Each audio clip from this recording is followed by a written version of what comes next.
ভারতের পশ্চিমবঙ্গ রাজ্যের হুগলির বাঁশবেড়িয়ায় গঙ্গা নদীতে ডুবে গেছে একটি বাংলাদেশি কার্গো জাহাজ। স্থানীয় সূত্রে জানা গেছে, বিকট শব্দের পর ডুবে যাওয়া ছাই বোঝাই জাহাজটির নাম এডি বসিরউদ্দিন কাজী। দিন কয়েক আগে ত্রিবেণীর ব্যান্ডেল থার্মাল পাওয়ার স্টেশন থেকে ছাই নিয়ে ফিরছিল বাংলাদেশের ওই কার্গো জাহাজ।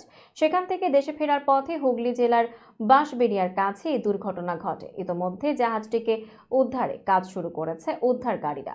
জাহাজের কর্মীরা জানান, ছাই নিয়ে বাংলাদেশে ফেরার পথে হঠাৎই জাহাজের তলায় বিকট শব্দ হয়। এরপরেই জাহাজে পানি ঢুকতে শুরু করে। এ সময় একদিকে কাত হয়ে পড়ে জাহাজটি। চালকের কেবিন বাদ ছাড়া পুরো জাহাজটি ডুবে যায়।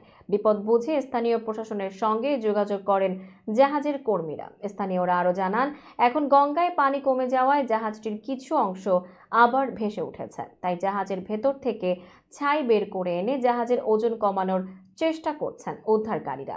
উদ্ধার কাজের জন্য উত্তর 24 পরগনা জেলার সন্দেশখালী থেকে শ্রমিক নিয়ে আসা হয়েছে। শ্রমিকরা জানান, জাহাজের সব ছাই খালি করতে সপ্তাহ খানেক লেগে যেতে পারে। এরপর জাহাজ মেরামত করে বাংলাদেশে ফিরিয়ে নেওয়া যেতে পারে।